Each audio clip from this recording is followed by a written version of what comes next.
In The Wolf of Wall Street, Jordan Belfort lives nothing short of an extravagant lifestyle with a $12 million yacht, $3 million house, helicopter, supercars, and hundreds of questionable parties.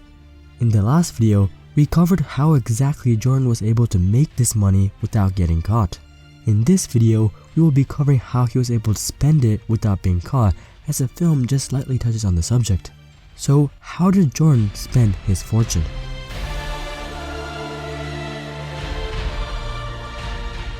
Well, starting off, Jordan used two methods to launder the money that he had been stealing, which were rat holes and offshore accounts.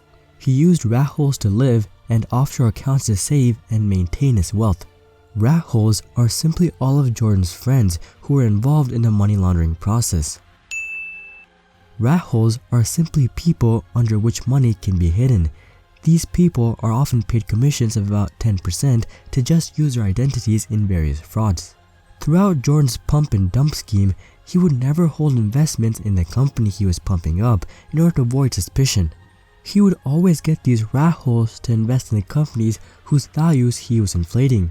As a result, Jordan was already in the clear for when the FBI or SEC would investigate his name, as he was not directly linked to the scheme. So all Jordan needed to do in order to make this money usable was to figure out a way to get money from these rat holes to his own name without raising suspicion of involvement. And this was actually really simple, as all of his rat holes were already fraudsters themselves working for Stratton Oakmont. They had legitimate partial ownership of Stratton Oakmont. In other words, they were legitimate investors in the company from day one. So it wasn't out of the ordinary for these rat holes to invest money into the company. They were long-term investors, and as long as their investments were consistently spread out and not surprisingly large, the FBI couldn't link these investments to a potential pump and dump scheme. But of course, they had to first trick the FBI that the funds these rat holes had were from legitimate sources. And this too was quite easy, as all of their activity was actually 100% legal. These rat holes had simply invested in penny stocks and sold them when their prices increased. The only thing they had to be wary of was being charged for insider trading, or the trading of stocks using confidential information. The thing is, it's not that hard to get away with insider trading legally, even today, as long as one adheres to SEC guidelines. One of these guidelines is that insiders simply have to stick to trading based only on information that is available to the public for at least 2 full business days.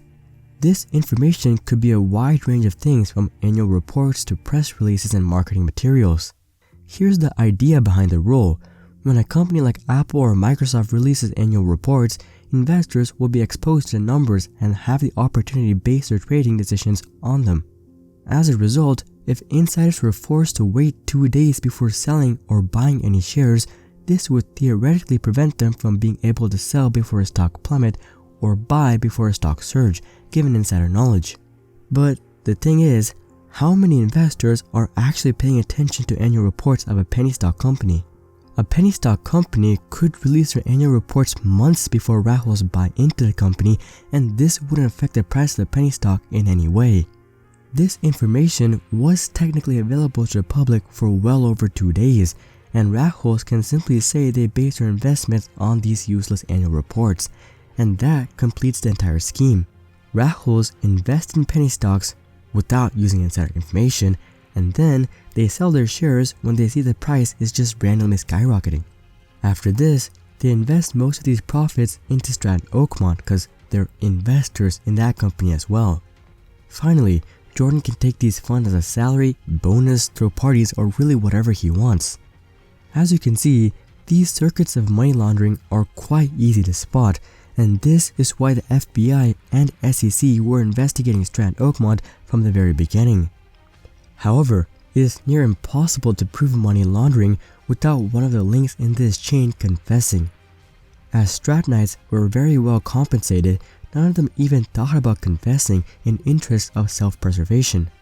On paper, all of their activities are legal, and as long as they stick to the prescribed guidelines and don't launder too much money at any given time, they can indefinitely get away with it.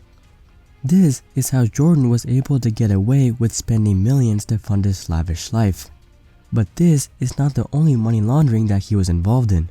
When the SEC was closing in on cracking his pump and dump scheme, Jordan would offshore much of his wealth to Swiss banks.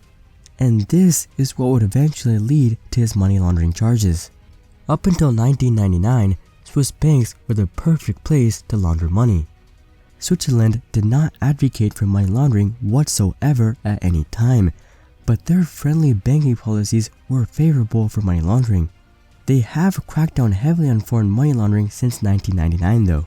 But given the situation before 1999, it really was as simple as opening a Swiss bank account under his wife's aunt's name and then basically shipping suitcases filled with money.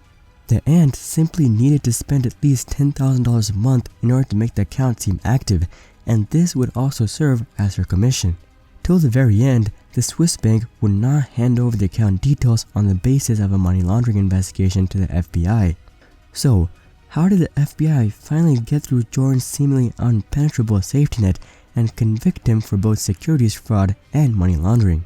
If you would like to know, then make sure to drop a like and subscribe to see that question logically answered. But until then, I'm Hari, and I'll see you guys on the next one.